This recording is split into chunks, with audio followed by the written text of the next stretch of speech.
As we welcome our friends on YouTube this evening, I do have a couple of announcements that I want to dispense with. One, tomorrow evening from 5 to 7 something, we will have another round of appointments for the toy store. And so we've got about a third of the folks, or maybe a quarter of the folks coming in tomorrow evening to retrieve their toys and receive counseling. And so that's going on tomorrow evening and Saturday from 9 until whenever it's done. We'll be here through lunchtime, I'm sure. But if you're able to lend a hand to execute that, come hang out with us. It's fun. Hopefully by tomorrow evening the heat will be working. Several of us were in the fellowship hall this morning at 0900. And when Jackie got to the office this morning, the thermostat read 49 degrees. And she was like, uh-oh, there's something going on. And so the furnace that services the fellowship hall is not working, but hopefully it'll be working tomorrow. But lift up the Toy Store ministry in prayer as we execute that we have an opportunity to be a blessing to folks in need in our community. Also, I want to make you aware that next Wednesday, December 11th, we will forego a Bible study, and we will hear from the folks who went to Marion back in November, the folks who went up to the mountains as part of that disaster relief effort.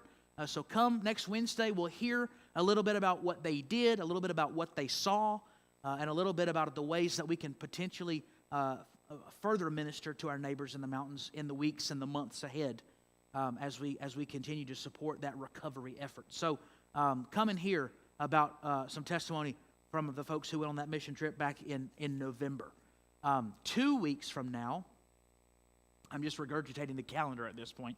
2 weeks from now will be treat night. Wednesday the 18th of December will be treat night.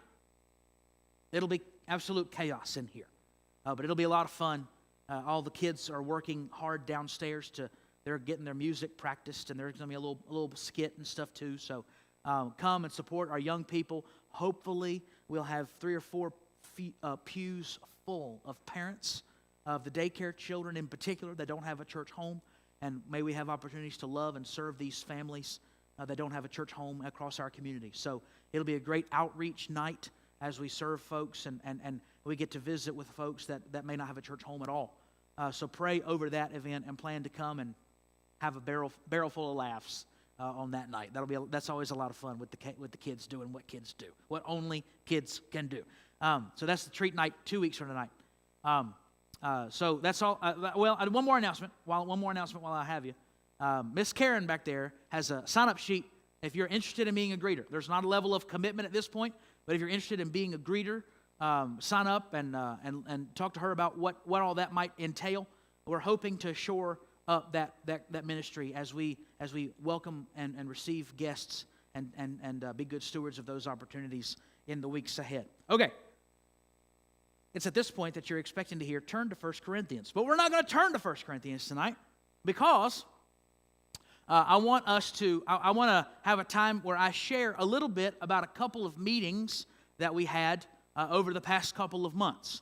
At the end of October, Pastor Pat and I served as and Pastor Jim and Jim Kahn served as your messengers to the annual meeting of the Triad Church Network, formerly called the Pilot Mountain Baptist Association. So I got my little cup here. It says Triad Church Network. It's really pretty. But I wanted to share a little bit about what's going on in our local association. And then at the beginning of November, Pastor Jim and I and Pat and Janice served as your messengers to the Baptist State Convention meeting down in Greensboro. And so I just wanted to kind of let you know a little bit about what's going on with those two different organizations. I got my little tote bag here. I brought my name tag. I'll put my name tag on as I share my report here. But the annual meeting of the PMBA, used to be the PMBA, now the Triad Church Network, is always hosted by a local church, and usually the northern portion of Winston-Salem, because a lot of our churches are in Stokes County here. But during the annual meeting, we usually have, there's always a family reunion atmosphere, which I'm always thankful for. Some of you know that I've really become friends with a lot of these guys over the years. And one of the cool things about Stokes County is at a lot of our Southern Baptist churches here in Stokes County, guys have had rather lengthy tenures. We've had guys that have been on staff or even in the senior pastor position for many years. And so that longevity has actively cultivated a lot of brotherhood and camaraderie among the churches and among the pastors.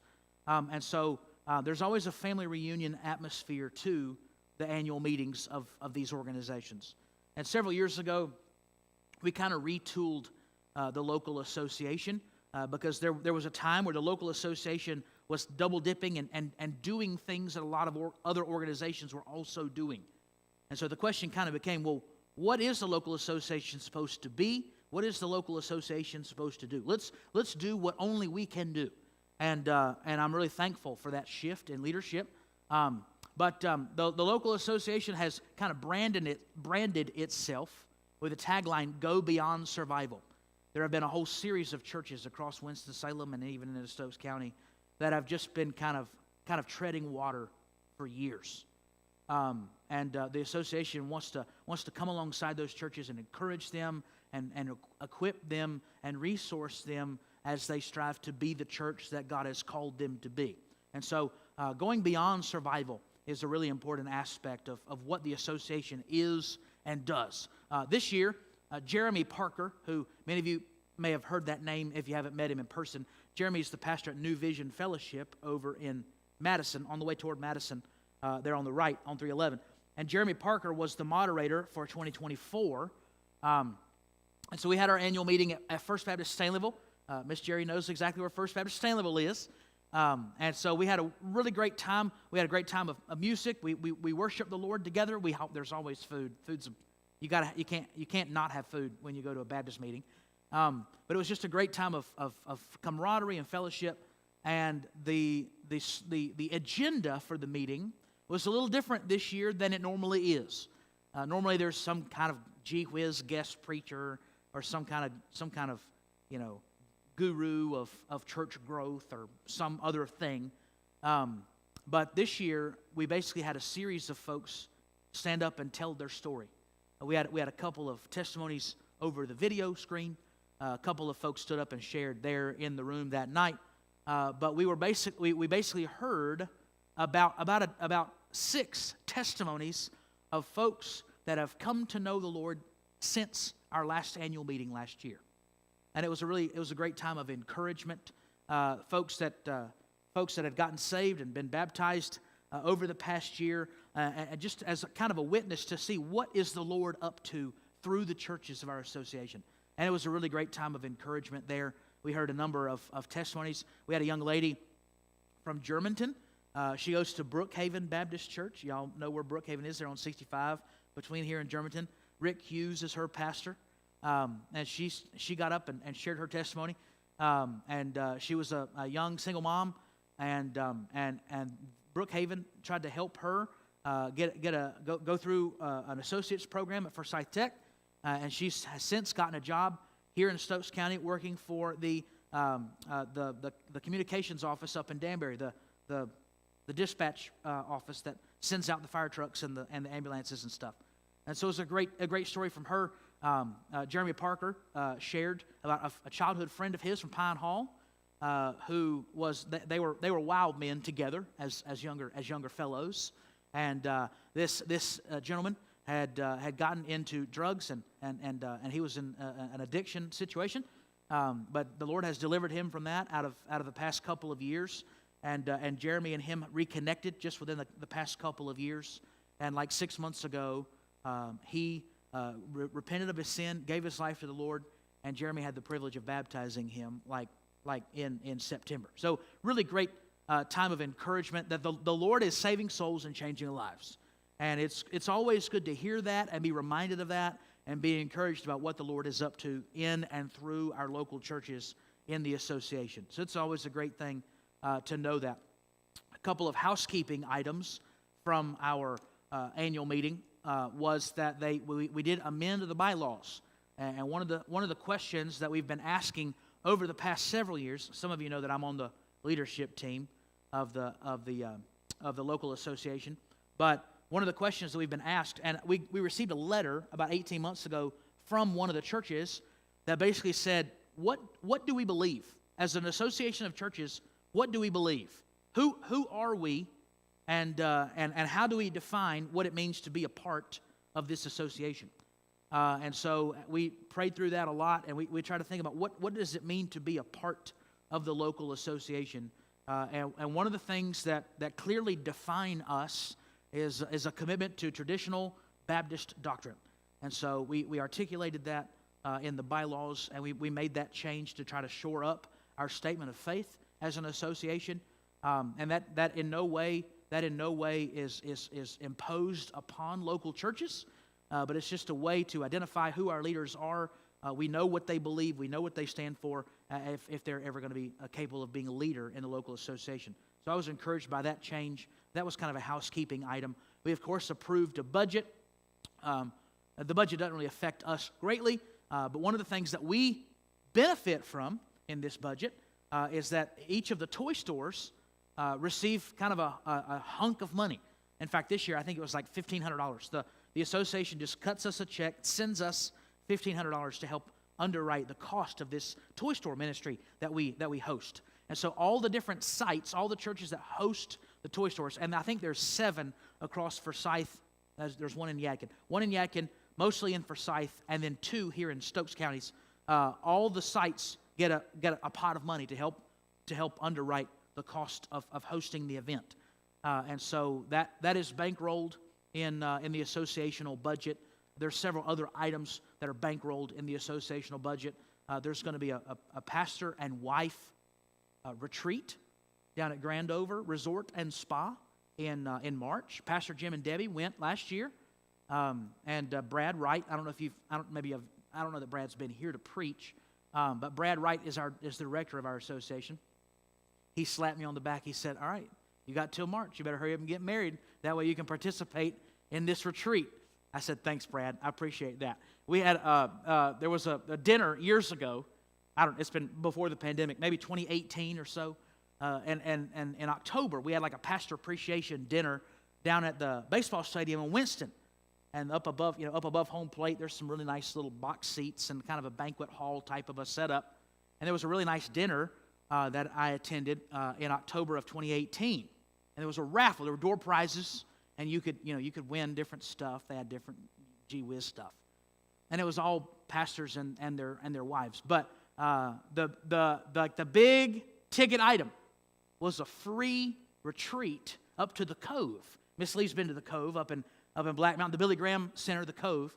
You got a free weekend at the Cove for you and your wife to be, as a marriage retreat. And who won it? This guy. I won it. And I was entitled to give it to who I wanted to give it to. I won it, and if I wanted to give it to Pastor Jim and Miss Debbie, that should have been my prerogative. But Walker Armstrong, he threw my ticket away and went and got somebody else's ticket because he knew I wasn't married. Hurt my feelings, because I was at the table. It was me and Pastor Jim, Miss Debbie, Walker and his wife, and I don't remember who else was at our table that evening for dinner. And I said, knowing my luck, I'm going to win the retreat, and I don't even have a wife to go on the retreat with. And lo and behold, I won the thing. So anyway, but we have a great association. There's a lot of great dear friends of ours, and I'm so thankful for their cooperation. I will just highlight some of the churches that have helped us with the toy store this year. Willow Oak Baptist Church here in Walnut Cove. Brookhaven is over on 65 toward Germantown. Of course, Germantown Baptist Church.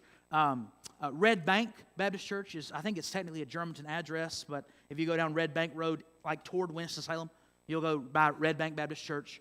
Danbury Baptist Church has assisted us in the toy store and those are all PMBA churches here in our neck of the woods. A few folks outside the PMBA have helped us this year too.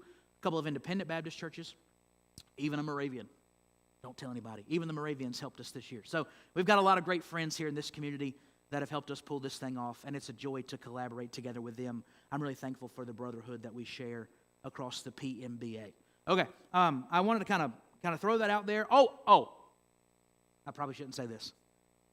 We approve a budget, and we elect officers. Those are kind of the two housekeeping items you have to do every year.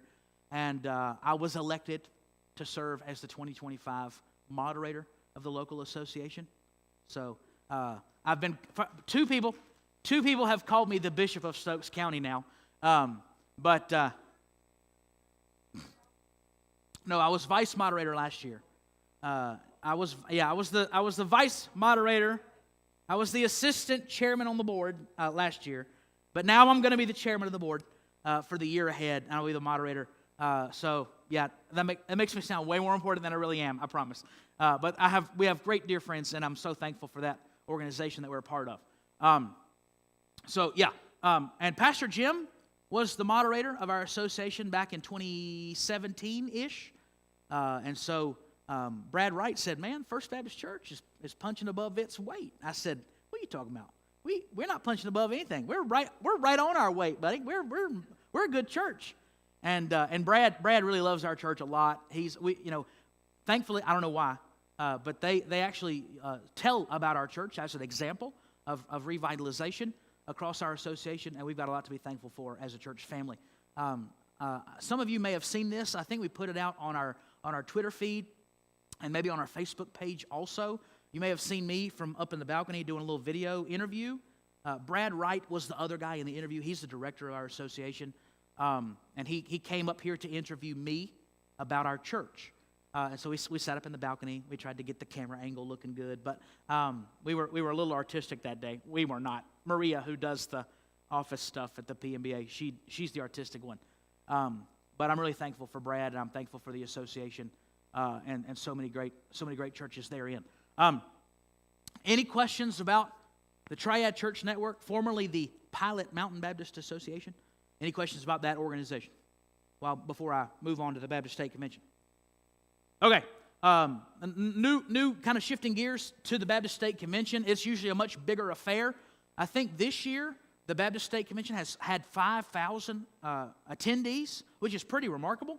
I can't remember off the top of my head how many Baptist churches there are across North Carolina. I want to say there's like 2,500. I don't know why I'm thinking about that number. I want to say there's like 2,500 Southern Baptist churches here in the state of North Carolina.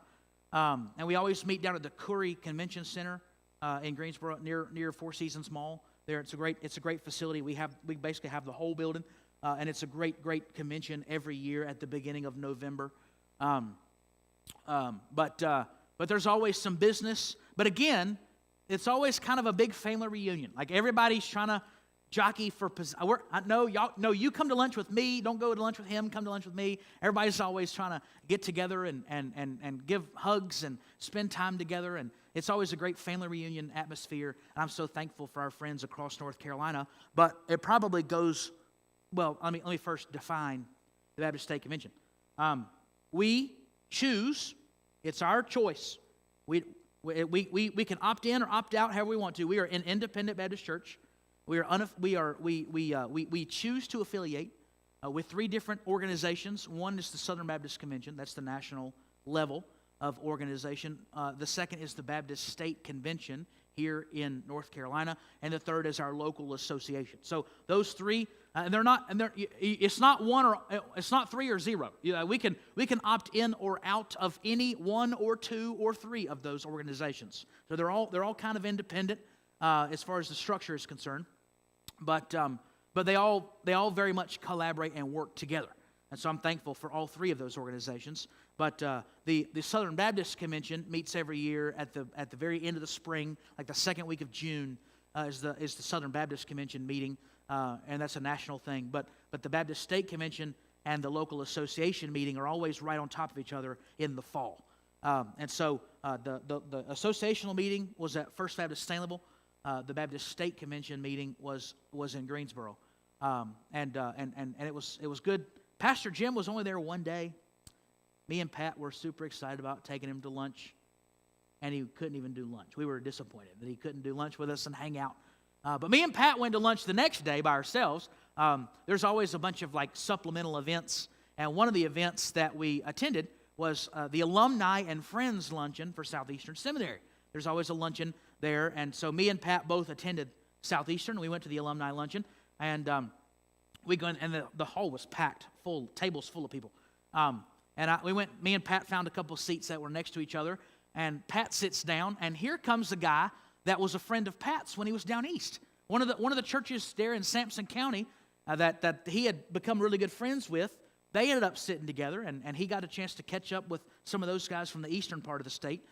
So it was a great sense of family reunion all the way around. But there's always a bunch of kind of supplemental events attached to the state convention. But it probably goes without saying that one of the elephants in the room, if you will, was the condition of our friends up in the mountains in the western part of the state. And the North Carolina Baptist, I still call it the Baptist Men. Everybody calls it the Baptists on Mission. The Yellow Hat Brigade, they were certainly a focal point of the state convention meeting this year because of the ongoing efforts up in the mountains. We got a chance to hear from them at what they had been doing, what they were kind of pivoting to begin to do as November began. And so we got a chance to hear from them a lot as part of the convention meeting. I was greatly encouraged by a lot of the things I heard from the Baptist men. The pastors' conference is Sunday evening and Monday morning before the convention meeting takes place. And one of the preachers at the pastors' conference was Jerry Lewis. I didn't even know that name, but he's the pastor of a large church in Marion, North Carolina. And Cole, I put this together after the fact. Cole Rothrock, many of you know Cole. Cole's girlfriend is from Marion. And the guy who preached is her pastor. Her church of Marion, it was her pastor that preached at the state convention conference. And he's a great preacher. He's a firebrand. And so it was a lot of fun to listen to him. I'd sent Cole a text message. Do you happen to know this guy? He goes, oh yeah, that's Callie's preacher. I was like, okay, well he's good. And so it's kind of a small world situation. But he talked a little bit about what the Lord had been up to in their community there in I guess that's Haywood County, around Marion, and a great word of encouragement to all of those who had been struggling since the beginning of October. But that was in the pastors' conference, and then the convention meeting itself had a lot of featured speakers from the Baptist on Mission. One of the cool things that the state convention has done a couple times over the past few years is have a commissioning service for missionaries. And last year, the head of the International Mission Board came and shared with us. But this year we had a commissioning service of all the folks that some of them were at home on furlough, but most of them were actually going to the international mission field as missionaries. And so we had a commissioning ceremony with them, and that was a joy to see what the Lord is up to as far as sending people to the ends of the earth. That's a biblical phrase, the ends of the earth. And these folks are literally going to hard-to-reach places. In fact, I don't know if it was Miss Lee or somebody else sent me a message on Monday evening, because it's live streamed online. You can go online and watch the convention affair if you want to, but the live feed cut off. And it cuts off during that mission sending celebration because of security concerns. The folks who were going to introduce themselves and ask, each of them had like one prayer request to pray for. Those folks that were introducing themselves, many of them were going to places where their security would be in jeopardy if people online knew their name and where they were going. So it's that serious in some corners of the world. So it's a great thing to be a part of that. Yes, ma'am. Ooh, good question. It was in the neighborhood of 30.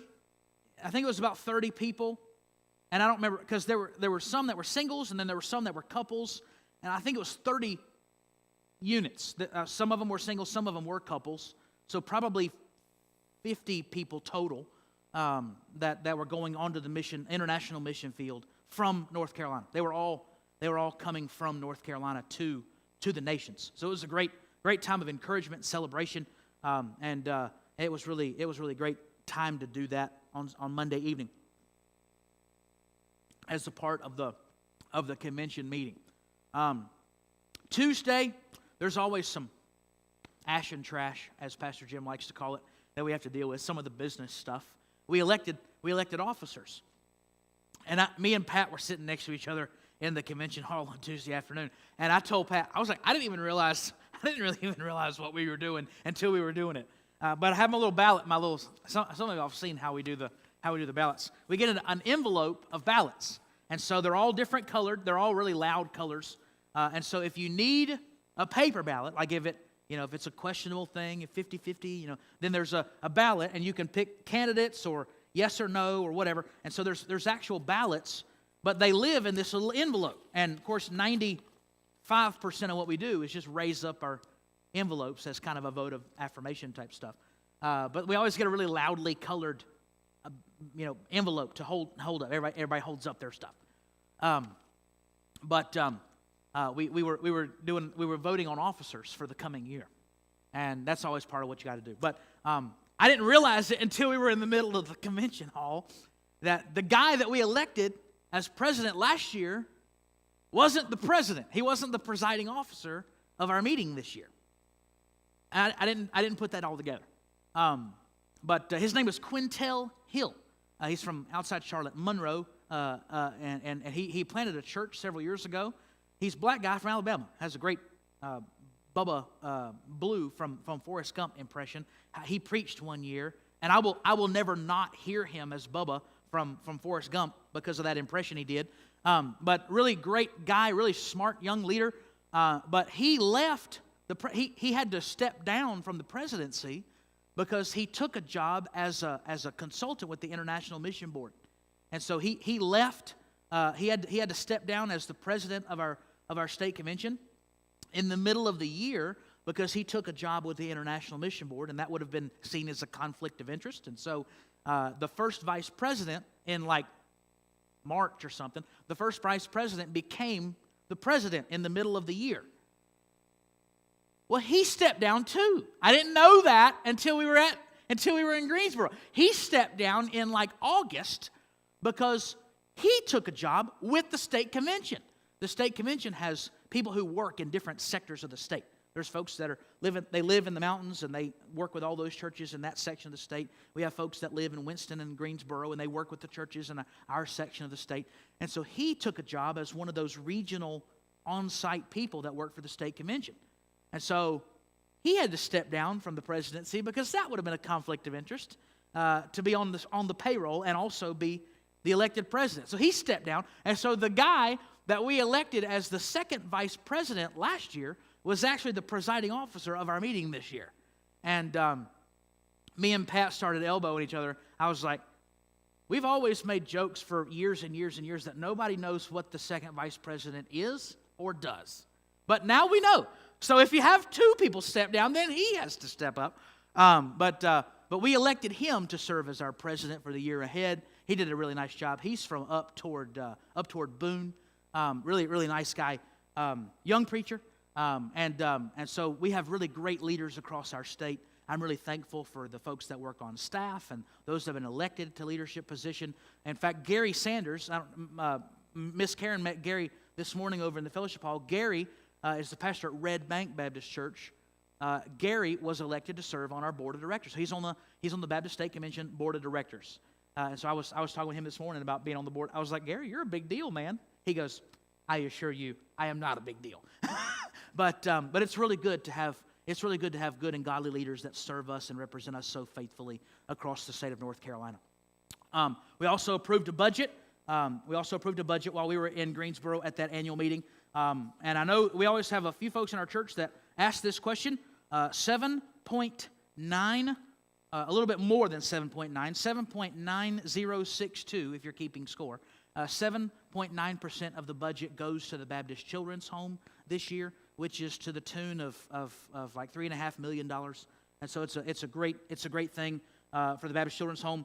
But the budget I think this is the third year in a row, the budget is 50-50. 50% of what we pay into the cooperative program stays in North Carolina to support statewide ministry efforts, and then 50% goes on to Nashville, Tennessee, to be divvied up between the International Mission Board and the North American Mission Board and our seminaries and other SBC entities.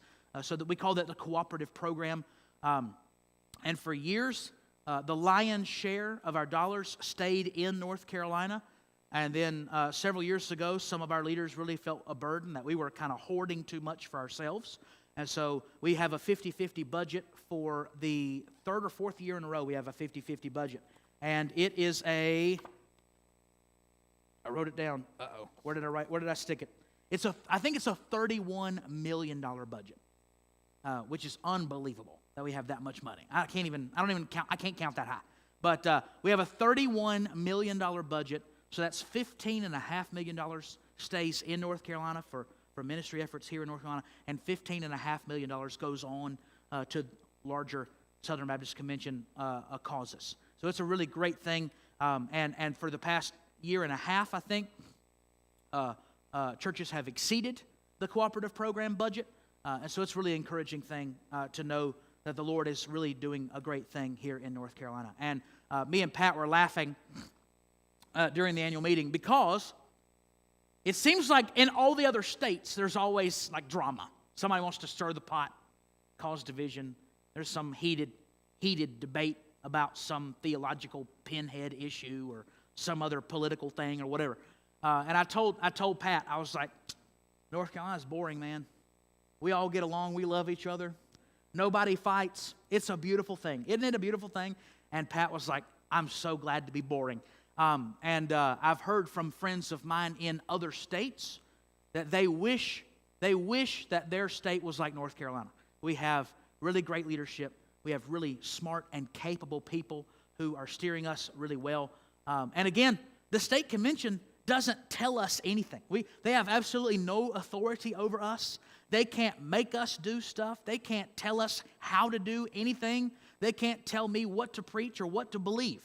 But it's just a great family of faith that we're part of. It's a great source of encouragement. They resource us and educate us and help us to be strengthened as a church family so that we can be the church in Walnut Cove that God has called us to be.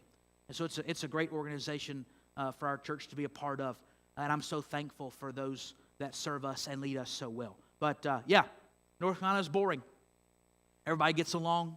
And we're huge. Comparatively speaking, North Carolina is huge. We have more churches and more people than many of the state conventions. And we love each other, and we get along, and we keep the main things, and we don't have to fight about stuff. And it's such a great thing. Some of our friends down in Texas and Alabama, they fight about everything. And me and Pat are like, we're so boring. Isn't it great to be boring? And everybody else looks to us as a leading state across the Southern Baptist Convention. But I do want to take a few moments, and I don't want to get in the way of what we're going to hear next Wednesday. But I do want to take a few moments to kind of tell you about what's happening in the western part of the state. The Baptist on Mission. Jim remembers the days where we called it the North Carolina Baptist Men, but it's the Baptist on Mission now. Whatever. But I still call it the Baptist Men. The Yellow Hat crew. They have centers across the western part of the state where they have kind of set up permanent locations where they're kind of a hub of sorts, a hub of resources where folks can bring supplies and they can be sent out from those hubs. And what the Baptist State Convention has kind of thrown its effort into a couple different things. One, they call it rapid. There was an abbreviation. There's always a gee whiz abbreviation for stuff. Something about rapid repair something. And basically, they're trying to get homes livable as fast as possible. If there's some kind of very, very abbreviated nuts and bolts that we can do within a particular house so that people can live in it, then that's the priority one in many of these cases. Because people whose house got damaged, they could live in it, but it needs to be fixed up a little bit. And so this is how it was told to me. If they have floors that are just plywood floors, they can still live in that house. If they may not have all the sheetrock painted, they may not have all the walls, dialed in perfectly. It doesn't look pretty, but it's livable. And so the goal is to try to get as many people into their homes as they can by the end of December. That's kind of priority one, is to do as much as we can such that folks can live in their homes even if things are kind of rough. If they have heat and they have running water, then they can and electricity, obviously, they can manage. And so the Baptists on Mission have really thrown their weight behind that effort and to get people into their homes. The other big effort that they have tried to do is try to combat homelessness. And there's several different ways that that's being done. But for so many folks, their house can't be fixed between now and the end of December to where it's livable. And so they've partnered together with some RV manufacturers and distributors, folks that make campers, that we can wheel campers in so that folks can kind of live in a camper through the winter or whatever if their house got so damaged they can't live in it, or their house got washed away altogether. And so they're trying to deal with the issue of homelessness. There's several locations, several associational offices, and larger church buildings that are basically temporary shelters for folks. And they're trying to coordinate those needs and try to address those. And our Baptist men work really hand in glove with local emergency response folks, Department of Social Services in different counties and different government agencies to try to identify and address some of those critical needs. But we've got lots of godly men and women on the ground that are doing that work, and I'm so thankful for all of those who are serving. We did watch a video. We might be able to watch it next Wednesday. I don't know. But we did watch a video of a couple that they've been volunteering together with the Baptist on Mission. They've been volunteering together for years. I mean, they're retired. I think they're in their 70s, and ever since they retired, they've been going all across the country. You know, Jim went out to Oklahoma with the tornado, and Jim's been all over, and so they travel to disaster relief sites together as a couple, and they do this work together. And one of the things that they do is they go in and assess. One of them was an insurance adjuster by trade, I think. They go in, they assess the damage of homes before the crews come in to do the work. And their home got destroyed in this flood. And so they didn't have their own home to live out of, but they were actively serving their neighbors in their own hometown, trying to assess the damage of other people's homes. And so they were actively volunteering while they personally were in need of volunteering. And so it's a beautiful thing to see folks serving. And we've got many a great story of folks that have encountered the love of Jesus for the first time. Folks have gotten saved as a direct result of our ministry efforts. And I'm so thankful to be a part of an organization like the Baptist State Convention and our Baptist on Mission. It's a joy to know that our brothers and sisters in Christ are being the hands and feet of Jesus the way that He's called us to be. Okay, I'm trying to watch our clock. Anybody got any questions about the Baptist State Convention or about the local association? I just want to kind of give you an update on both of those things. Nothing too exciting this year. No controversy. No debates. Nobody got mad at anybody. It's really a beautiful thing. But I wanted to kind of give you an update. I try to do that each fall after both of those meetings are over. But this was a good time after Thanksgiving because we've kind of paused our study of 1 Corinthians until January. But I wanted to give folks an opportunity to hear about those things and ask any questions that you might have. No controversy like the Southern Baptist Convention. I'm thankful for that. Any questions? Great. I hope. Yes, sir.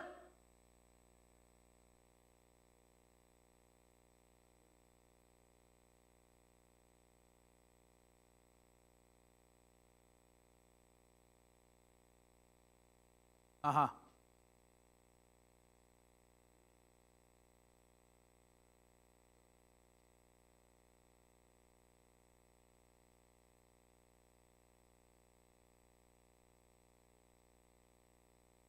Sleeping in tents. Yeah.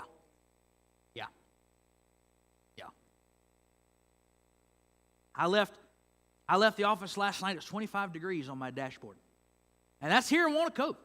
I'm assuming it was colder than that up in the mountains. And there are folks sleeping in tents in the western part of the state.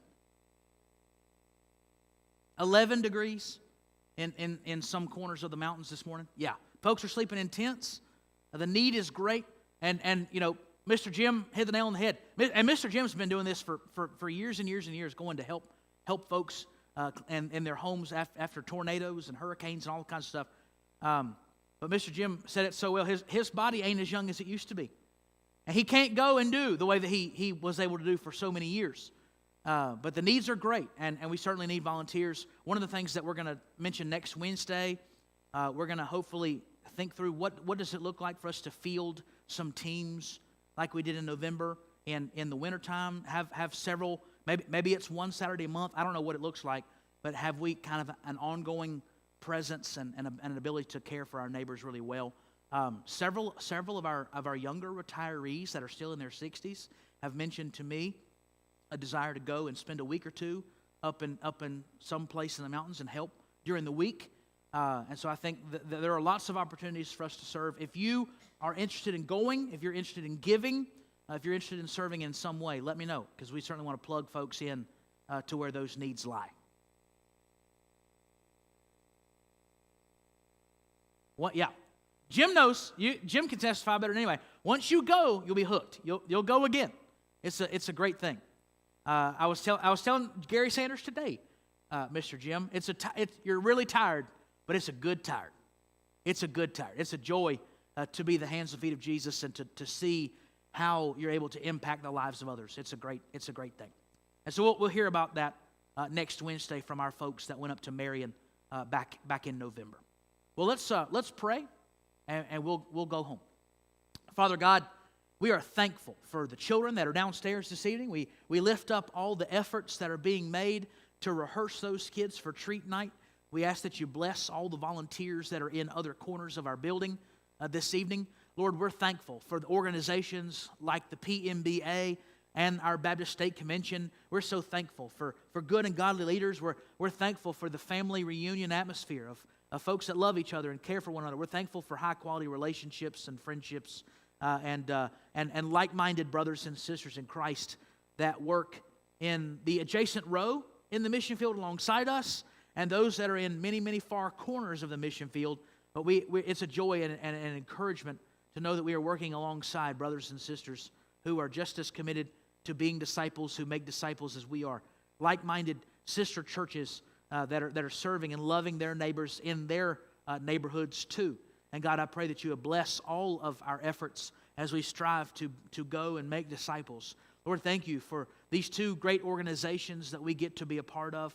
Thank you for the way that they are a blessing to our church. And Lord, I pray that we as followers of Jesus would be a blessing through those organizations to our neighbors in need, far and wide. Those across the globe, those in the western part of North Carolina, those right here in need in Stokes County.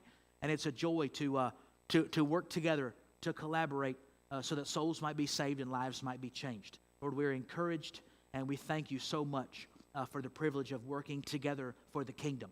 We ask all of these things in the strong and saving name of King Jesus. Amen.